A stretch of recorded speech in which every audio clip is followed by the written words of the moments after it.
Hello out there, and welcome to the Hidden Island, your premium One Piece getaway designed for the Grand Line. I hope your day is going well.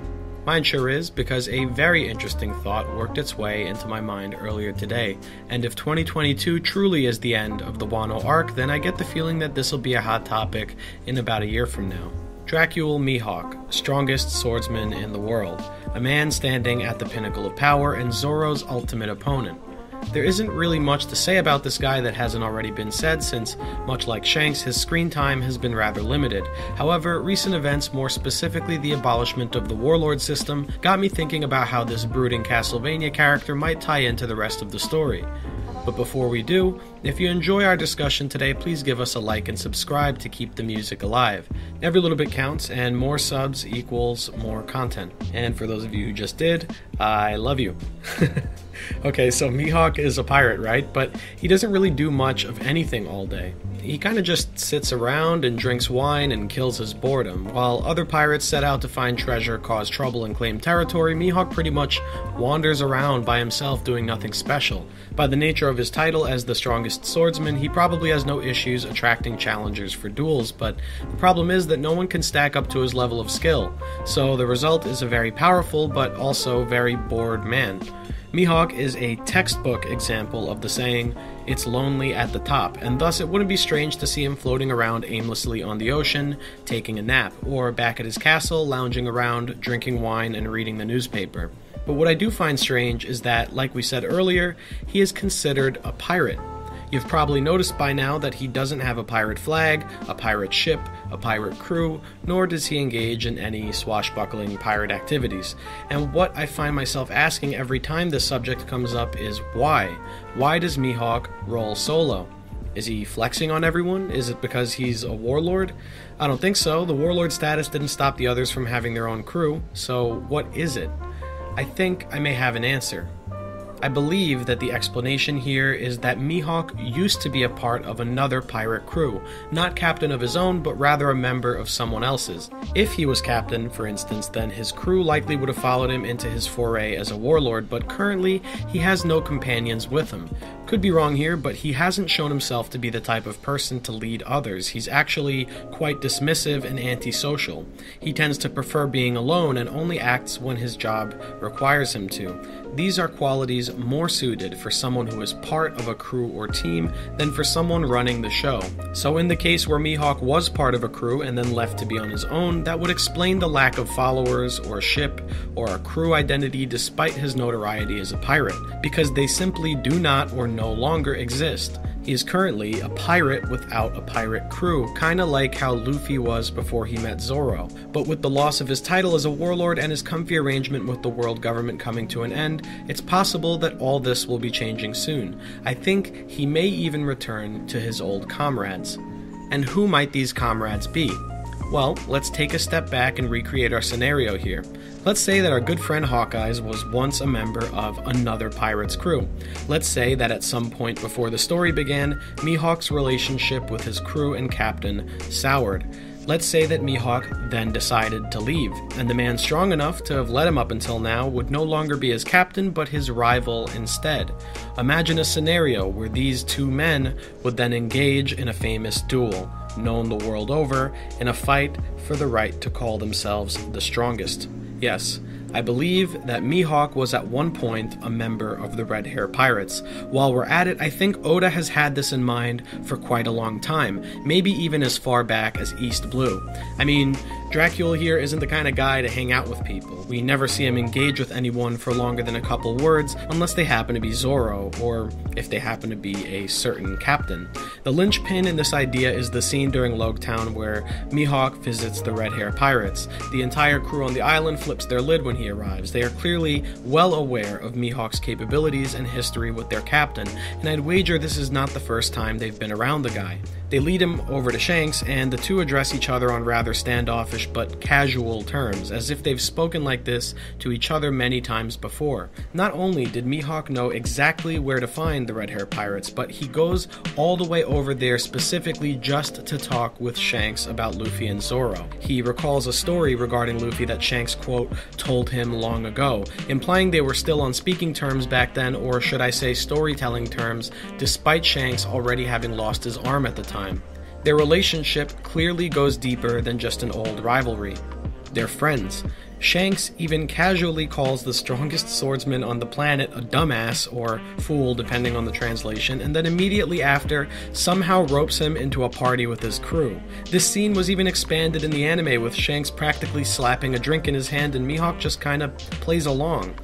Considering Mihawk's personality, I don't think there's many, if at all, any characters in the series who could manage the same here. If anyone is going to be even considered as a captain for Dracula Mihawk, I can't think of a single other character currently alive who would believably fit the bill. Here's a fun fact. Shanks and Mihawk share the same birthday. They're also nearly the exact same height. From what we can tell, neither of them possess a devil fruit. As far as we know currently, the red hair pirates seem to be focused on haki usage rather than devil fruit powers. This may turn out not to be the case, but so far I think Mihawk would fit in nicely here. It also helps that this crew is said to have the most balanced, even distribution of power, meaning every fighter on the crew is very strong. Oh, and here's another thing. They also have a somewhat unique fashion style, with most of the red hair frontmen wearing these long, over-the-shoulder cloaks with high-popped collars, something we see Mihawk regularly wear as well. Admitted, this is a very minor similarity and not an uncommon fashion choice in the One Piece world, so it could mean nothing at all, but it's worth mentioning. Another point worth noting is that many of the red hairs are native to the East Blue. Shanks recruited his first crewmate there, Yasopp, as well as Ben Beckman. They even set up shop there as a home base for a full year. And where is the first place we meet Mihawk in the story? East Blue. What about how Mihawk showed up to Marineford fully ready to duke it out with friggin' Whitebeard, but decided to pull out the moment Shanks arrived? It can't be that he was scared, since Mihawk made that clear in their last meeting, but more than likely it was a refusal to fight someone he respects and maybe even considers a comrade. If this is still not enough to buy into, let's look at how Mihawk would potentially work into their crew dynamic. But first we need to compare him with a couple other similar characters, those characters being Zoro and Rayleigh. Zoro because he will be the next greatest swordsman, and Rayleigh because I think he was the previous greatest. Don't start typing just yet, let me explain. Rayleigh is a swordsman, right? He's really good at it too, even in his old age. Oda placed a strong emphasis on Rayleigh's swordsmanship and took the time to draw some similarities between him and Zoro. Zoro and Rayleigh both have that scar across their eye, mainly fight with a sword, and love to drink alcohol in excess. More importantly, they're both first mates of the Pirate King, and according to Luffy, having a swordsman that isn't the world's best on his crew would make the Pirate King look bad, which in retrospect kinda implies that the previous Pirate King, Roger, also had the world's greatest swordsman aboard his ship. He even had the epithet the Dark King. King of what exactly? King of swordsmen? Maybe. So, for the sake of our discussion, let's assume Rayleigh was the best during Roger's era. And we already know that Mihawk is currently the best, while Zoro is the best yet to come. And if I'm right, there's kind of a lineage thing going on here. The Pirate King, Roger, passed his hat down to Shanks, who then passed it down to Luffy. And his first mate, Rayleigh, held the title of the strongest swordsman before it made its way down to Mihawk and eventually to Zoro. The only major area of difference is that Mihawk doesn't serve a captain, at least not anymore, so let's go back to the crew dynamic. There's a tendency between the first mates of major pirate crews to be swordsmen. In this color spread displaying most of them, at least half are swordsmen or use a bladed weapon. Is it possible that Mihawk used to be the original first mate of the Red Hair Pirates, just like Zoro and Rayleigh? Well, they all seem to play rather similar roles in the story. Mihawk and Rayleigh both serve as mentors during the time skip. Mihawk and Zoro both desire the same title. Zoro's design is based off of Ryuma from Oda's one-shot manga Monsters, designers, while Mihawk's design also comes from Cyrano, a powerful swordsman who Ryuma defeats in that same manga. Rayleigh, Mihawk, and Zoro all tend to enjoy their alcohol, they all tend to wander about by themselves, and Mihawk likes to take naps just like Mossy Hair does. Zoro and Rayleigh can use Conqueror's Haki, and I would bet my life savings that Mihawk can as well. I find it to be very interesting that Mihawk is as much of a measuring stick for Zoro as Shanks is for Luffy, that the nature of Mihawk's relationship to Zoro is parallel to Shanks' relationship with his mentee. In both situations, Luffy and Zoro scream out to their respective mentor that they will one day become better than them, and seeing their potential within, both Shanks and Mihawk respond the same way. They proclaim that they'll await them at the top until the day that Luffy and Zoro surpass them. These scenes, while tonally different, are the same at the core. Shanks and Mihawk are both role models for Luffy, the captain, and Zoro, the first mate, to transcend. In fact, if Luffy is trying to make a crew better than Shanks, and Shanks is the man who inspired Luffy to become a pirate in the first place, then I find it questionable that Shanks' crew only places an emphasis on 3 other crew members instead of 4. If there's any crew I'd want to compare Luffy's with, it's the Red Hair Pirates. Luffy clearly wants to be like his role model. He stated himself that he would build a better crew, and Luffy's story began with 5 total members in East Blue. If a major member of the Red Hair Pirates left before our story began, then that would explain why Shanks has that standard Yonko commander crew dynamic, with him at the top and 3 commanders beneath him. It's possible Oda wrote it this way intentionally, to mask the possibility of that crew structure changing by the end of the story. Anyway, let's try slotting Mihawk into the crew as the former first mate and compare them with the 5 main Straw Hats. Shanks and Luffy are a no-brainer, they might as well be father and son. Mihawk and Zoro is another no-brainer, the story is practically handing this one to us. Beckman then gets shifted down from first mate to a role more comparable to Sanji, and interestingly they are both suave, cool-headed guys that are seen smoking in every other panel. Yasopp and Usopp are literally father and son, and then there's Lucky Roo and Nami, who are both very big and round. Honestly, I don't know how to fit Roo into this, but I do find it noteworthy that in the very first color spread, Luffy and Nami are solely depicted alongside Shanks and Roo. Nami and Roo are also both carryover designs from the prototype of One Piece, Romance Dawn. So yeah, Luffy, Zoro, Sanji, Usopp, and Nami, Shanks, Mihawk, Beckman, Yasopp, and Roo. Look, I get it. I hate to move Ototo Ben Beckman down to the 3rd spot, but I don't know where else I could put Mihawk here that wouldn't be at number 2. Aside from that discrepancy, this hypothetical lineup honestly works quite well. Shanks' crew being a parallel to Luffy's down to its primary 5 members makes a lot of sense in my book and will serve to heighten the impact of their final meeting. Assuming Mihawk, now a pirate again, makes his way back over to Shanks, and assuming that the Elbaf arc will heavily involve the Red Hair Pirates, this means that we'll be getting 3 incredible reunions at once. Shanks, Luffy, Zoro, Mihawk, Usopp, and Yasopp will all meet face to face, once again, very appropriately, in the Land of Giants. Just think about how crazy that would be. I think Zoro's rematch will be happening a lot sooner than some people may have guessed, and I'm just eager to see if that ends up being the case. Now, this is all very nice to think about, but the reality is that even if he was back in the day, Mihawk is currently not a part of this crew. And the nagging question here is, why? Why did he leave? In my opinion, we'll find our answer if we look at the post-war arc, where Zoro asks Mihawk to train him. At first, Mihawk dismisses Zoro as a failure, as unworthy for asking something so ridiculous. But when it is made clear to him that Zoro is willing to sacrifice his pride and ambition for the sake of protecting Luffy, Mihawk laughs. He breaks character completely and changes his mind. He observes that Zoro found a greater cause than his own ambition. In other words, Zoro was presented with a choice to either pursue his goal and retain his pride, or to serve his captain best and beg for guidance from the very man he swore to defeat.